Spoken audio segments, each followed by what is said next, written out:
Welcome to the Thrifty Tips podcast.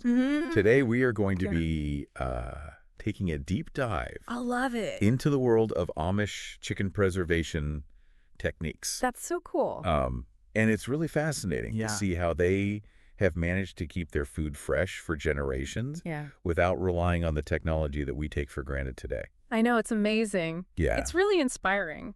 Yeah, Their connection to tradition and, just like you said, resourcefulness. Absolutely. And we're going to be drawing from a video that we found on YouTube by Frugal Solutions. Oh, cool. And honestly, some of these methods that they use are surprisingly ingenious. I bet. Yeah. I can't wait to hear. So just imagine having a pantry full of delicious preserved chicken that's ready whenever you want it. I know, and the peace of mind that must come with that. Right. No worries about power outages or constantly restocking. Yeah. It's a level of self-sufficiency I feel like a lot of us have lost touch with. Yeah, for sure. Yeah. So let's start with something that sounds almost too simple to be true. Underground storage. What? You're telling me they essentially use the earth as a fridge? Yeah. They create these underground spaces. Sometimes they're like full-on root cellars. Wow. But yeah, the temperature stays cool and stable year-round. So it's like nature's refrigerator. Yeah. That is wild. Isn't that cool? It really is. I mean, it's not a new idea. Yeah. Archaeological evidence shows people have been storing food underground for over 12,000 years. That's incredible. Yeah. It's a tried and true method. Yeah, this technique has stood the test of time for sure, you know. If you're enjoying these Thirsty Tips, don't forget to like and subscribe to our podcast Yes. so you don't miss out on any future episodes. Yeah, we love having you here.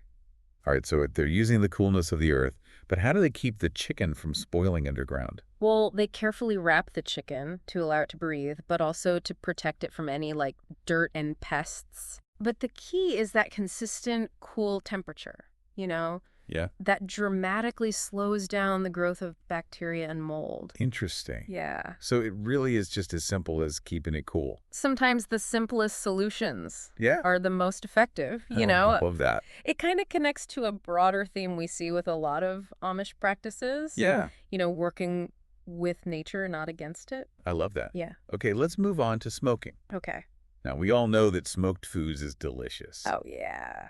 But I'm guessing there's more to it than just flavor when it comes to the Amish. You're absolutely right. Okay. Smoking is kind of a brilliant two-for-one technique. Okay. It infuses that smoky flavor we all love, but it also acts as a powerful preservative. Oh, wow. Like, the Amish have mastered this art. Okay. They can preserve their chicken for months using this method. Okay. But how does smoke actually preserve food? Yeah. Is it just the drying effect, or is there something else going on? So it is more than just drying. When wood burns, it releases these chemical compounds. Okay.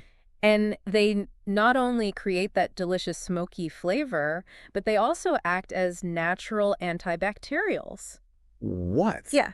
So they're actually inhibiting the growth of bacteria? Exactly. Right. That would otherwise spoil the chicken. See, this is what I love about these deep dives. I know, me too. You learn something new every time. Yeah. So it's like their ancestors figured out this connection between taste and preservation. It's amazing. And they've been passing down that knowledge for generations. Exactly. It's credible. It's this blend of tradition and science that's just really remarkable. Yeah. And, you know, they even use different types of wood, Oh, really? like hickory or oak, to add specific flavor profiles to the chicken. So they really have it down to a science. Yeah, it's like an art form. It is an art form. Yeah. Speaking of art forms, let's talk about canning.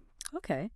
I have to admit, I've always been a little intimidated by the whole canning process. I understand that. It seems like one of those lost arts. Yeah. But, I mean, when you really break it down, it's a pretty straightforward concept. Yeah. You're essentially sealing the chicken in airtight jars and then using a pressure canner to create a sterile environment. Exactly. So it's like creating a tiny self-contained ecosystem where nothing can spoil. Precisely. Wow. The high pressure and heat eliminate any bacteria. Okay. And because the jars are airtight, no new contaminants can get in. Wow. So you're really locking in the freshness. Yes. And the result is shelf-stable chicken that can last for years. Years. Yeah.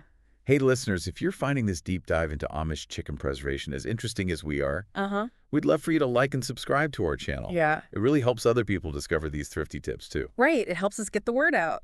So I have to admit, whenever I mention canned chicken, people tend to give me this look. Really? Like they're imagining something out of a 1950s cookbook. Oh. But knowing the science behind it makes so much sense. Yeah, I get that it's not the most glamorous preservation method. Right. But it's incredibly resourceful when you think about it. Yeah. You're taking something perishable and transforming it into a pantry staple that can last for years. That's incredible. And it's not just for chicken. You can can almost any type of food. Really? Yeah. Oh, wow. Yeah. So you mentioned that canned food can last for years. Mm-hmm. Is there a limit? Okay, so technically, Okay. as long as the seal remains intact and the food was properly processed, Okay. canned goods can remain safe to eat for a very long time. Okay. However, over time, the quality can decline. Okay. You know, the flavor might fade a little bit and the texture can change. So So it's best to use it within a reasonable time frame. yeah, you don't want to be building like a doomsday prepper It is. stockpile. Yeah. Right. Just think of it as a way to extend the life of your food Yeah. and have these delicious meals readily available. Okay. Not necessarily as a long-term survival strategy. All right, now let's get into something a little more adventurous. Fermentation. Oh, yeah. Honestly, when I first heard about fermenting chicken, I was a bit skeptical. Interesting. I was like, how does that even work? Well, it's definitely a less common method, Okay. but fermentation is a fascinating technique Yeah. that has a long history in cultures worldwide. Oh, really? Yeah, think about kimchi sauerkraut yogurt. Oh, okay. All of these delicious foods Yeah. rely on the power of good bacteria to transform and preserve food. So it's basically using controlled spoilage to our advantage. You could say that, Okay. but it's not about letting things rot. Yeah. You're creating an environment where beneficial bacteria thrive, Okay. and in doing so, they kind of outcompete the harmful bacteria that cause spoilage. That's amazing. Yeah, and plus they create those unique tangy flavors we associate with fermented foods. That's really cool. Yeah. So, I mean, it's not just about the flavor, right? You're right. There's supposed to be some health benefits to Yeah. eating fermented foods, too. Yeah, you're right. Okay. Fermented foods are packed with probiotics. Yeah. Which are those beneficial bacteria yeah. that contribute to a healthy gut microbiome. Oh, okay. They can aid digestion, boost immunity, and even have positive effects on mental health. Wow. Yeah. That's amazing. It's incredible how something as simple as fermentation Yeah. can have such a profound impact on our health. It really speaks to the interconnectedness of Right. food and nature and Totally. our well-being. Yeah. This has been so insightful already, I know, right? and we've only just begun. I know. I can't wait to delve into more of these techniques Me too. with you. Let's do it. All right, we'll be right back after a quick break. Sounds good. Speaking of ancient wisdom, let's talk about salt curing. Oh, yeah, salt curing. It's Yeah. so basic, but I bet there's a lot more to it than meets the eye. Right, you are. It's deceptively simple, Okay. but the science behind it is fascinating. Okay. Essentially, by rubbing the chicken with salt, you're drawing out moisture Yeah. and creating an environment where bacteria just can't survive. Uh. It's like creating a miniature desert inside the chicken. You got it. It's crazy. Yeah. I remember learning about osmosis in school. Mm-hmm. Is that what's happening here? Exactly. Osmosis is the movement of water molecules Okay. across a membrane from an area of high concentration to an area of low concentration. Okay. So in this case, the salt creates a high concentration outside of the chicken, Okay. drawing the water out. So it's just pulling all the moisture out. Right. And without moisture, bacteria can't grow and spoil the food. It's amazing how, like, such a simple technique can use such a, like, basic scientific principle. Oh, you know, it's really cool. It's really cool. And think about it. This method helped people survive for centuries before refrigeration. That's wild. Right. Wow. It puts things into perspective. It really does. Like sailors on long voyages or explorers crossing vast landscapes, yeah. salt curing allowed them to carry a source of protein that wouldn't spoil, Wow. ensuring their survival. It's incredible. It is. Like the things that people used to do to preserve food. It's fascinating. I know, it's a reminder that sometimes the oldest solutions are the most resilient. I like that. Yeah. Okay, let's shift gears a bit and talk about a tool that might seem a little unexpected in the context of Amish traditions. Right. The pressure cooker. Interesting, isn't it? It is interesting. You know, while the Amish generally avoid modern technology like electricity, they've really embraced the practicality of pressure cookers. Okay. For both cooking and preserving their chicken. So it's like tradition meets practicality. Yeah, it's a really cool example of that. I love using my pressure cooker. Me too. Makes food so quickly. But I didn't realize you could use it for long-term preservation, too. Oh, absolutely. Yeah. It's like a 2-for-1 deal. Okay. You can cook the chicken to perfection and preserve it all in the same pot. That's amazing. Yeah, the high pressure and heat inside the pressure cooker destroy bacteria, Okay. creating that sterile environment, just like in canning. So it's like a faster way of doing it. Kind of, yeah. You're fast-forwarding the cooking process. Yeah. And then locking in that freshness for months to come. It's like a time capsule of flavor. Exactly. That's so cool. And you know what's interesting? Pressure cooking isn't just limited to home kitchens. Oh, really? They use it in industrial food preservation as well. Oh, wow. On a much larger scale. That makes sense. Yeah, it's a proven technique for creating shelf-stable food. Okay. That's both delicious and safe to eat. So it's not just like a home remedy kind of thing. It's like an actual... Yeah, it's like a legit scientific method. legitimate process. Yeah. Now, this next method is one I'm really curious about. Pemmican. Okay. I heard of it before. Yeah. But to be honest, I don't really know much about it. Pemmican is fascinating. Okay. It's this ancient food that has been a staple for indigenous cultures and explorers for centuries. Wow. It's basically this super dense, nutritious mixture of dried meat, rendered fat, and sometimes they add in dried berries, too. I have to be honest, it doesn't sound particularly appetizing. Right. Like... But I'm guessing taste wasn't the top priority. Yeah, I'm guessing not. When it came to survival. Right.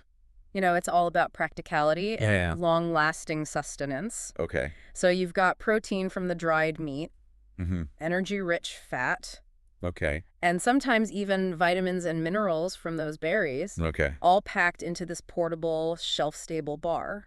It's like the original energy bar. Yeah, you could say that. Wow, I can see why it was so valuable for people living off the land. Right. Or traveling long distances. Exactly, and it's incredibly calorie dense. Okay. So a small amount can give you a significant energy boost. So it's like survival food.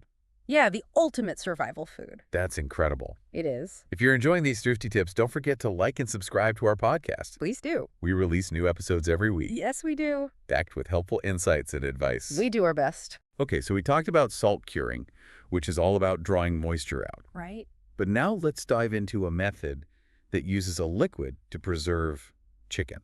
Okay. Vinegar pickling. Ah, pickling. I love pickled cucumbers. It's a classic. But does it make the chicken taste like a giant pickle? Well, not exactly. Okay. The vinegar doesn't completely overpower the flavor of the chicken. Okay. It adds this tangy depth and complexity. Oh, okay. But the chicken still retains its own unique flavor. Okay, so it just enhances the flavor. Yeah, it kind of elevates it. Okay, but how does the vinegar actually preserve the chicken? Good question. It all comes down to acidity. Okay. Vinegar creates this highly acidic environment that is hostile to bacteria. Okay. Those little microbes just can't survive in such a sour environment. So it's like killing them off. Pretty much. Yeah. So the chicken stays safe to eat. That's pretty cool.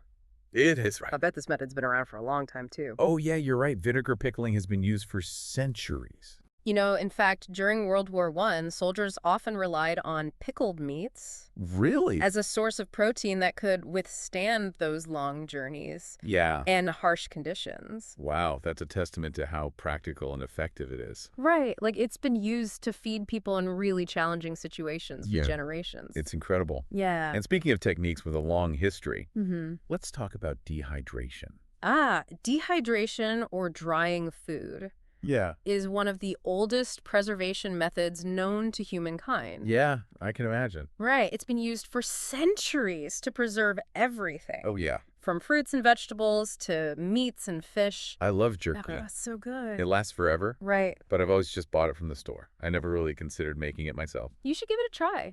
It's not as difficult as you might think. Okay. The basic principle is simple: remove moisture from the chicken to prevent bacteria from growing. Okay. Traditionally, this was done by sun drying or using smoke. But nowadays, you can use a dehydrator or even your oven on a low setting. Oh, yeah. Interesting. It's really cool. So you're basically turning the chicken into like a super concentrated source of protein that can be stored without refrigeration. Right, and I bet it's packed with flavor, too. Oh, yeah, it's got to be. Yeah. Dehydration intensifies the flavors, Okay. creating this savory, chewy treat that's perfect for snacking or adding to meals. This is making me hungry. I know, right? Okay, so this next method is one that I'm a little apprehensive about, but also intrigued. All right. What is it? Lard sealing. Lard sealing. Yeah. I can understand your hesitation. It might sound a little unusual. Yeah. But lard sealing is a surprisingly effective way to preserve chicken. Okay. You're basically encasing the cooked chicken in this protective layer of lard, creating an airtight barrier against spoilage. So you're saying that fat can act as a preservative? That's counterintuitive to everything we've been taught about healthy eating. I know it's true that we often associate fat with these negative health outcomes. Yeah. But in the context of food preservation, fat can play this beneficial role. Interesting. You know, think of it this way. Lard is a natural stable fat that doesn't easily spoil. Okay. So by coating the chicken in lard, you're essentially sealing it off from oxygen and bacteria, preventing those agents of spoilage from reaching the meat. So it's like creating like a protective armor around the chicken. Yeah, exactly. That's crazy. And this technique has been around for a while, too. I bet it has. Yeah, lard sealing has been used for centuries, particularly in colder climates, where preserving food through those long winter months was essential for survival. Right. It's really a testament to the ingenuity of our ancestors. Yeah. And their ability to adapt and utilize the resources available to them. It's really cool. It's amazing how resourceful people were back then, finding ways to make the most of every ingredient. I know, it's really inspiring. Speaking of using kind of unexpected ingredients, let's talk about sour milk preservation. Okay, this one might raise a few eyebrows. Yeah. It sounds a bit strange at first. It does sound a little strange. But using sour milk or buttermilk to preserve chicken is another technique that highlights the Amish ingenuity when it comes to food preservation. Yeah, I mean, my first thought was, isn't sour milk bad? Right.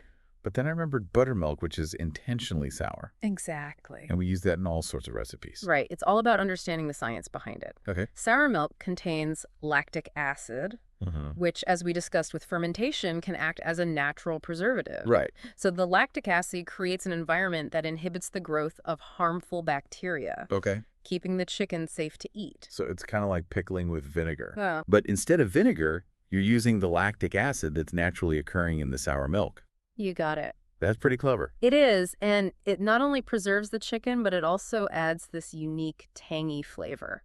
Oh, okay. It's a great example of how the Amish find ways to enhance both the flavor and the longevity of their food. I love that. Using simple, readily available ingredients. Yeah, and it makes you think about all those times you might have thrown out sour milk. Right. Without realizing its potential. Totally. It's a good reminder to look beyond the surface and consider those hidden possibilities. Yeah. Speaking of resourcefulness, let's talk about a method that's about as basic as it gets. Okay. Freezing in ice. Freezing in ice. Yeah.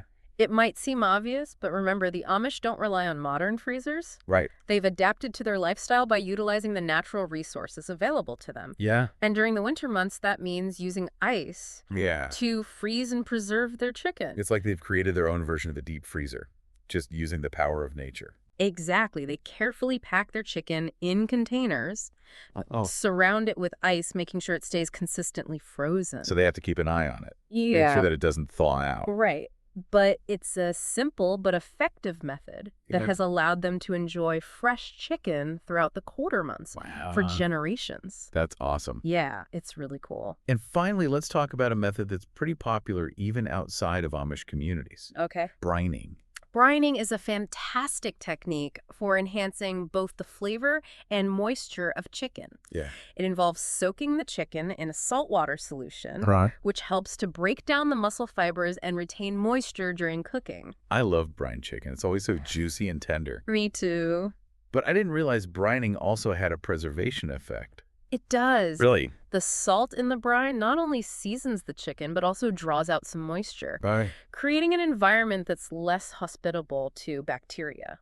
It's not a long-term preservation method like some of the other ones we've talked about, Right. but it can definitely extend the shelf life of your chicken by a few days. That's still good. Right. So it's worth doing. And it's such a simple technique. Yeah. You just mix up salt and water, add your chicken, let it soak. Easy peasy. Exactly. And you can get creative with your brines, too. Oh, really? By adding other flavorings like sugar herbs or spices. Oh, wow. So it's like you can personalize it. Yeah, it's a great way to customize the flavor while also adding a little bit of a preservation boost. We've covered so much ground today, from ancient techniques like salt curing and pemmican to more modern adaptations like pressure cooking and brining.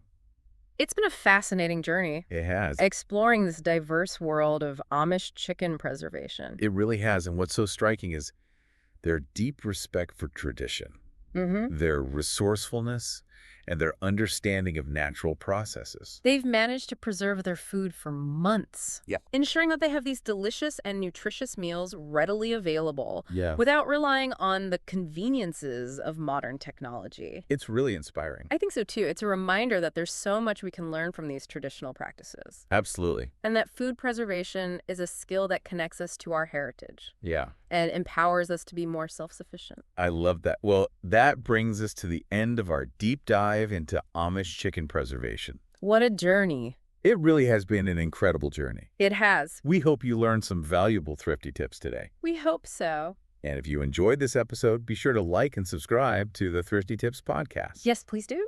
We release new episodes every week, packed with practical advice and inspiring ideas. That's right. Thank you for listening to the Thrifty Tips podcast. We appreciate you being here. And don't forget to like and subscribe so you never miss an episode. We'll see you next time.